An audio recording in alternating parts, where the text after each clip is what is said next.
Assalamualaikum warahmatullahi wabarakatuh. Okay, saya Nur Ain binti Rosdi dengan nombor mesej 27765.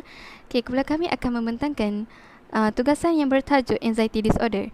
Okay, anxiety disorder bermaksud gangguan kebimbangan. Okay, di mana gangguan kebimbangan ini adalah satu keadaan kesihatan mental. Okay, sekiranya anda mengalami gangguan kebimbangan, anda mungkin bertindak balas terhadap situasi tersebut dengan rasa kepanikan ataupun ketakutan. Okay, adalah perkara biasa untuk kita mempunyai kebimbangan di mana anda mungkin akan berasa sedikit cemas ataupun gemetar dalam mengenangi sesuatu situasi ataupun perkara. Okey, sebagai contohnya, ketika anda mengalami masalah di tempat kerja, pergi temu bual, mengambil ujian ataupun membuat sesuatu keputusan yang penting. Namun begitu, kebimbangan juga boleh mendatangkan manfaat bagi kita ataupun diri kita, di mana sebagai contohnya, kebimbangan dapat membantu kita mengatasi situasi berbahaya dan menumpukan perhatian kita untuk memastikan kita kekal selamat. Okey, tetapi gangguan kebimbangan ini merupakan satu gangguan yang melampaui kegelisahan biasa dan sedikit ketakutan yang mungkin anda rasai dari semasa beberapa jenis gejala ataupun simptom bagi gangguan kebimbangan. Okey, sebagai contohnya gejala fizikal, gejala mental dan juga gejala tingkah laku. Sekian, terima kasih. Menurut website National Institute of Mental Health, antara faktor yang dikenalpasti oleh para pendidik adalah terdapat dua faktor yang terlibat dalam anxiety disorder, iaitu faktor genetik dan faktor persekitaran. Faktor risiko bagi setiap jenis kebimbangan ini berbeza. Walau bagaimanapun, terdapat beberapa faktor risiko, iaitu pertama, rasa malu, rasa tertekan atau gugup dalam situasi baru. Contohnya dalam situasi kanak-kanak. Menurut UNICEF, ia adalah perkara yang semula jadi bagi kanak-kanak. Berasa bimbang dan cemas pada masa yang tertentu seperti persahabatan, bercakap di hadapan orang ramai atau menduduki peperiksaan. Ia adalah kebimbangan yang berterusan dan menjadikan kehidupan seharian sukar kerana kebimbangan ini akan menjadi masalah kepada mereka kerana ia mungkin akan menjadikan kanak-kanak tersebut terus berasa bimbang sepanjang tempoh hidupnya. Faktor kedua ialah pendedahan kehidupan atau peristiwa sekitaran yang tertekan dan negatif.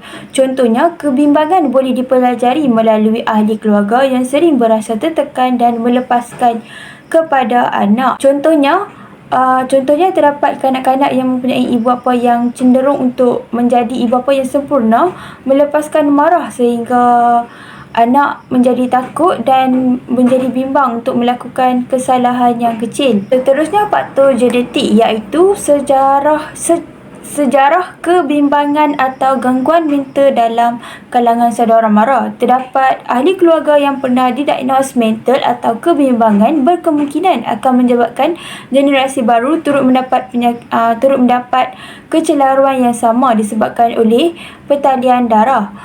Faktor lain ialah ketidakseimbangan bahan kimia yang disebabkan oleh fungsi serotonin dan norepinephrine dalam otak.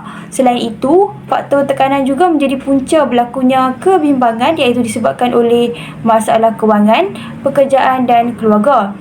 Antara faktor kesihatan adalah seperti masalah tiroid dan degupan jantung.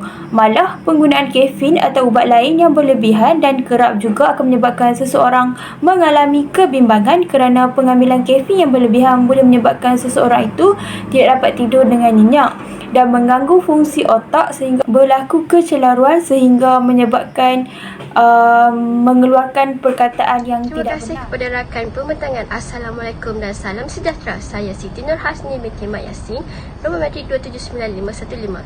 Seterusnya, saya akan menjelaskan tentang kesan diagnosis penyakit anxiety disorder ini. Kesan diagnosis terbahagi kepada 3. Yang pertama adalah individu, yang kedua adalah keluarga dan yang terakhir adalah persekitaran. Baiklah, kesan yang pertama kepada individu ialah sering lupa, insomnia, sakit kepala, penyakit jantung dan emosi tidak stabil. Kedua, kesan kepada keluarga adalah sering bertengkar antara ahli keluarga, hubungan yang kurang mesra, rumah tangga yang berpecah belah dan tidak mewujudkan kasih sayang dengan anak-anak ataupun ibu bapa. Dan berkemungkinan atas sebab-sebab tertentu, sesebuah institusi kekeluargaan itu akan mengalami penceraian.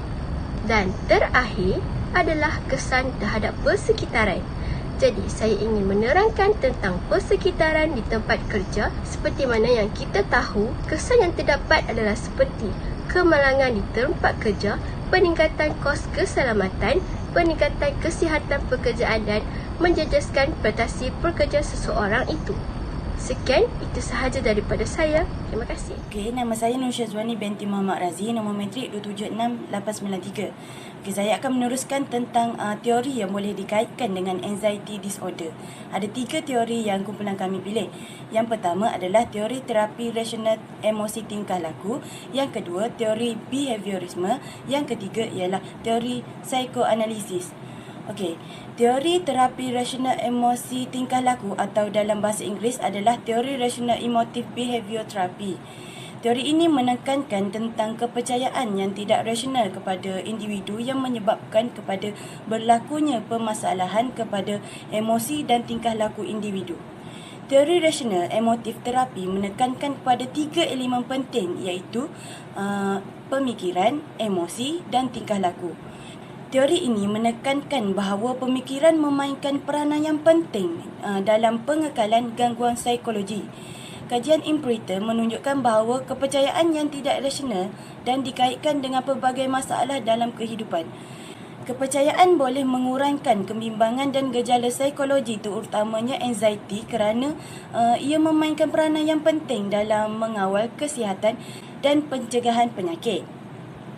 Jadi, teori terapi rasional emosi tingkah laku ini sangat sesuai untuk digunakan kepada klien yang menghadapi masalah anxiety disorder kerana pendekatan ini cepat sampai kepada masalah yang dihadapi oleh klien dan dengan perawatan ini ia juga dapat dilakukan dengan lebih cepat serta cara ini juga membolehkan klien merasakan diri mereka ni mempunyai keupayaan yang intelektual dan kemajuan diri dari cara berfikir. Teori yang kedua adalah teori behaviorisme. Teori behaviorisme atau teori tingkah laku adalah aliran psikologi yang percaya bahawa untuk meneliti tingkah laku individu mesti dijalankan pada setiap aktiviti individu yang boleh diperhatikan. Menurut Thorndike, pembelajaran ialah satu proses interaksi antara rangsangan dan gerak balas. Rangsangan ialah apa yang merangsang aktiviti pembelajaran seperti pemikiran, perasaan atau perkara lain yang boleh ditangkap melalui deria atau sesuatu perubahan dalam persekitaran luaran. Manakala, tindak balas juga boleh dalam bentuk pemikiran, perasaan atau pergerakan yang disebabkan oleh rangsangan. Contohnya, apabila seseorang itu ada penyakit anxiety dan dia berada dalam keadaan cemas seperti dalam situasi pembakaran, jadi dia akan bertindak dengan keadaan tersebut iaitu dia akan menjadi sangat takut sehingga tidak boleh menyelamatkan atau melarikan diri daripada tempat tersebut. Jadi, teori ini boleh dikaitkan dengan anxiety disorder kerana ia merupakan gangguan mental yang menyebabkan kebimbangan dan ketakutan yang berlebihan. Yang last sekali adalah teori psikoanalisis. Teori ini menekankan kepada personality sebagai sifat-sifat yang menggambarkan diri seseorang individu iaitu merujuk kepada tingkah laku yang boleh diperhatikan oleh orang lain atau merujuk kepada perasaan-perasaan yang dialami oleh seseorang dalam dirinya sendiri. Dalam teori ini, Sigmund Freud telah menyatakan bahawa gangguan jiwa telah mempunyai 3 tahap kesedaran, iaitu pada tahap sedar, separa sedar dan tidak sedar. Di sini, tahap sedar merujuk kepada individu yang dalam keadaan sedar dan ini adalah merangkumi kepada tingkah laku, tindakan, perasaan, pemikiran dan ingatan. Contohnya, perbuatan atau pemikiran sedar adalah berjalan, berlari, makan dan sebagainya. Seterusnya, tahap separa sedar. Tahap ini mengandungi pengalaman berada di bawah separa sedar tetapi jika diberi tumpuan atau dilakukan dengan cara bersungguh-sungguh, ia mampu menjadikan seseorang itu menjadi sedar dan mengingati semula. Contohnya, jika kita tidak boleh memikirkan apa yang kita lakukan semalam, tetapi apabila disoal oleh orang lain, kita boleh mengingat semula apa yang kita lakukan semalam. Dan yang terakhir adalah tahap tidak sedar. Tahap ini meliputi bahagian yang paling besar dalam mental manusia. Ia mengandungi pengalaman dan memori yang mana individu tidak sedar dengan kewujudannya. Oleh itu, ia meliputi semua perkara yang di luar kesedaran seseorang, contohnya peristiwa-peristiwa yang menyebabkan emosi dan perasaan. Ia mungkin akibat daripada kesedihan yang teramat sangat, trauma, penderaan dan sebagainya.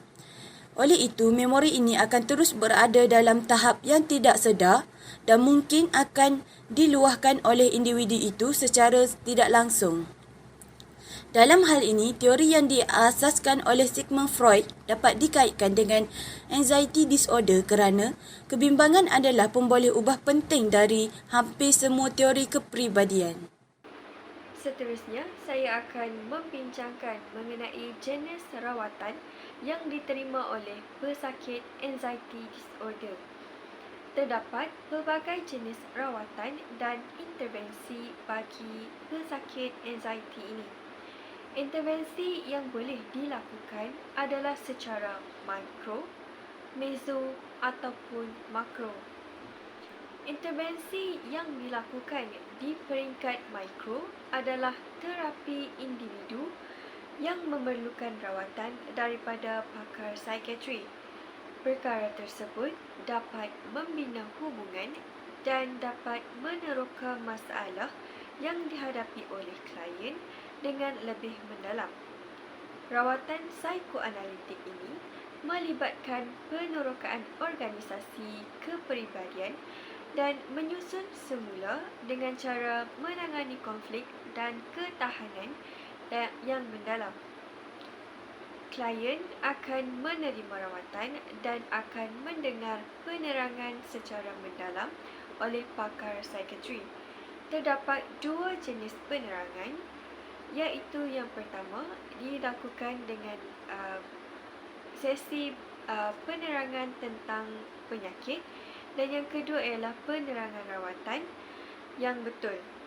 Psikiatri akan mencadangkan dua jenis ubat yang perlu diambil mengikut tahap yang ditetapkan. Ubat yang disarankan ialah antidepressant dan ataupun ubat tidur. Ubat ini bukanlah untuk penyembuhan secara menyeluruh, tetapi ia hanyalah untuk mengawal dan mengurangkan tahap anxiety yang dihadapi oleh klien. Rawatan kedua yang dapat dilakukan adalah intervensi meso, di mana intervensi ini dilakukan dalam terapi kelompok di mana melibatkan interaksi oleh beberapa ahli yang menghidap penyakit yang sama dalam satu kumpulan. Terapi kelompok ini melibatkan kaunselor yang akan mengendalikan kelompok tersebut dengan kaedah psikoterapi. Antara kaedah yang dilakukan dalam mengawal anxiety adalah dengan breathing technique, muscle relaxation, regular exercise, cognitive behavioral therapy dan family psychoeducation. Kaedah ini hanya berfungsi sebagai membantu atau rawatan sampingan sahaja. Pada peringkat makro, rawatan yang boleh dilakukan adalah dengan melibatkan penglibatan komuniti dan masyarakat. Antara perkara yang boleh dilakukan adalah dengan memperbanyakkan lagi kempen dan program kesedaran untuk menjelaskan dengan lebih terperinci mengenai penyakit anxiety disorder ini. Masyarakat pada masa kini lebih terdedah dengan penggunaan media massa. Jadi, pihak media perlulah memainkan peranan dalam menarik minat pengguna untuk menyebarkan kesedaran tentang anxiety disorder ini. Okey, bagi kesimpulan pula ialah untuk penyakit anxiety disorder ini, tiada rawatan ubatan diperlukan untuk kesihatan mental yang terjejas. Walau bagaimanapun, langkah pencegahan perlu dilakukan agar ia tidak berkembang menjadi penyakit mental yang begitu serius. Terdapat pelbagai langkah pencegahan yang boleh dilakukan seperti memperbaiki strategi menangani masalah, mengukuhkan sokongan sosial dan mengamalkan gaya hidup yang sihat. Semua klinik kesihatan di seluruh Malaysia menyediakan perkhidmatan saringan untuk kesihatan mental dan penyakit mental menggunakan kaedah soal selidik yang tertentu. Mana-mana individu yang berhasrat melakukan penilaian kesihatan mental boleh berbuat sedemikian. Pengesanan awal adalah perlu. Kita dapat juga beberapa kumpulan sokongan yang dapat membantu mereka yang mengalami masalah kesihatan mental. Sebagai contohnya, Malaysian Mental Health Association iaitu MMHA dan juga Malaysian Psychiatric Association iaitu MPA. Sekian, terima kasih. Itu saja daripada kumpulan kami. Topik yang kumpulan kami pilih adalah topik anxiety disorder. Topik ini dipilih adalah di atas persetujuan bersama dengan ahli-ahli kumpulan yang lain. Kajian yang kami kaji berkaitan topik kami iaitu anxiety disorder ini adalah merupakan satu penyakit yang tidak asing lagi bagi kita semua. Kerana sebelum ini kita semua sudah tahu tentang penyakit ini. Cuma kita tidak tahu dengan lebih mendalam tentang sakit ini. Selepas saya dan ahli kumpulan yang lain mengkaji berkaitan penyakit anxiety disorder ini, banyak pengetahuan baru yang telah kami dapat melalui kajian ini. Antaranya ialah apakah punca yang menyebabkan kepada penyakit ini, apakah kesannya kepada individu, keluarga, persekitaran dan amalan kerja sosial. Selain itu, selepas mengkaji topik ini juga saya dapat tahu berkenaan teori yang sesuai digunakan untuk penyakit anxiety disorder ini dan apakah rawatan yang sesuai diberikan kepada penghidap penyakit ini. Jadi selepas mengkaji topik ini, kumpulan kami dapat mengetahui dengan lebih mendalam berkaitan penyakit ini dan banyak ilmu baru yang kami dapat daripada kajian ini. Sekian sahaja daripada saya, terima kasih. Setelah melakukan tugasan berkumpulan ini, refleksi saya terhadap topik yang dibincangkan iaitu faktor atau punca berlakunya kebimbangan. Antara faktor yang dibincangkan adalah faktor persekitaran, faktor tekanan, faktor genetik, rasa malu atau tahap keyakinan yang kurang, ketidakseimbangan bahan kimia, tekanan hidup dan sejarah hidup yang negatif. Daripada keseluruhan faktor ini, faktor yang menjadi kebiasaan berlakunya kebimbangan adalah faktor persekitaran. Faktor persekitaran yang negatif pula berlaku dalam bentuk persahabatan atau ahli keluarga yang selalu mengeluarkan kata-kata negatif sehingga orang yang menghidap anxiety disorder ini merasakan dirinya dibenci dan mula bersendirian dan pada ketika itu individu tersebut akan memikirkan kata-kata negatif tersebut dan melabelkan dirinya seperti yang dikatakan. Seterusnya, refleksi saya terhadap kesan tugasan ini kepada kumpulan adalah kami dapat mengetahui dengan lebih terperinci berkaitan dengan tajuk yang dipilih iaitu anxiety disorder dan kami dapat pelajari pelbagai intervensi atau rawatan yang boleh dilakukan kepada seseorang yang menghidap anxiety disorder. Dan melalui tugasan ini, saya dapat melihat bahawa individu yang mempunyai atau menghidap anxiety disorder ini mempunyai peluang untuk disayangi oleh orang sekeliling. Sekian, terima kasih. Pada pendapat saya, penyakit anxiety ini yang mempengaruhi emosi dan tingkah laku seseorang itu perlu diberi perhatian yang secukupnya. Kesan tugasan ini di atas diri saya boleh melihat sejauh manakah kesan penyakit ini terhadap seseorang yang menghidapinya dan banyak keburukan mempengaruhi kehidupan seseorang itu jika tidak dirawat. Akhir sekali, setiap ahli dalam kumpulan saya memainkan peranan masing-masing dengan baik dan boleh melihat kerjasama antara ahli-ahli kumpulan itu ada dalam setiap perbincangan dalam grup WhatsApp. Setakat itu sahaja daripada saya. Maaf jika ada kekurangan.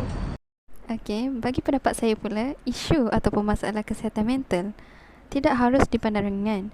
Seperti mana sama, isu ataupun masalah kesihatan mental ini juga sentiasa berlaku dan ianya perlu diberi perhatian utama. Dalam hal ini, sokongan masyarakat adalah sangat penting. Kita tidak seharusnya mudah menuduh pesakit mental dengan tanggapan negatif seperti tidak waras ataupun kurang siuman. Perlu ditegaskan bahawa tiada seorang pun yang bebas daripada cabaran hidup. Tekanan di tempat kerja, trauma, masalah rumah tangga dan kekecewaan adalah sebahagian daripada hidup kita. Namun demikian, tekanan hidup yang tidak diuruskan dengan sihat akan memudaratkan kesihatan mental seseorang. Kadang-kala ia akan mengakibatkan masalah kesihatan mental yang lebih serius seperti kemurungan ataupun kecerahan keresahan yang secara menyeluruh. Oleh yang demikian, pemilihan mekanisme penanganan ataupun coping mechanism yang lebih sihat dapat membantu kita untuk menjaga kesihatan mental. Bagi saya, kita perlu mengetahui bahawa setiap individu mempunyai had yang berbeza antara satu sama lain dalam menangani cabaran hidup. Bezanya adalah bagaimana kita mentafsirkan pengalaman itu dan menanganinya. Pengalaman-pengalaman negatif yang dianggap sebagai cabaran hidup bagi seseorang mungkin dianggap sebagai peristiwa yang membinasakan bagi orang lain. Di samping itu, setiap orang juga mempunyai mekanisme penanganan yang berlainan. Malah, ada orang yang memerlukan sokongan dan masa yang lebih untuk menangani masalah mereka. Sekian sahaja dari saya. Terima kasih. Pada pandangan saya, jenis rawatan anxiety ini mempunyai 3 peringkat, iaitu peringkat yang pertama ialah peringkat mikro, meso dan yang terakhir ialah makro. Pada peringkat mikro, terapi yang boleh dilakukan adalah terapi individu, manakala di peringkat meso boleh dilakukan secara terapi kelompok. Dan yang terakhir ialah makro, boleh melakukan dengan penglibatan komuniti dan masyarakat. Pada pandangan saya, mengenai tugasan yang diberikan, semua ahli kumpulan dapat bekerjasama dalam menyiapkan tugasan yang diberikan.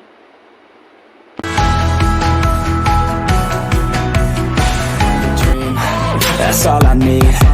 I'll make it happen with some work and belief. Know what I want, so I'll take it on. I'll make mistakes, but mistakes make you strong.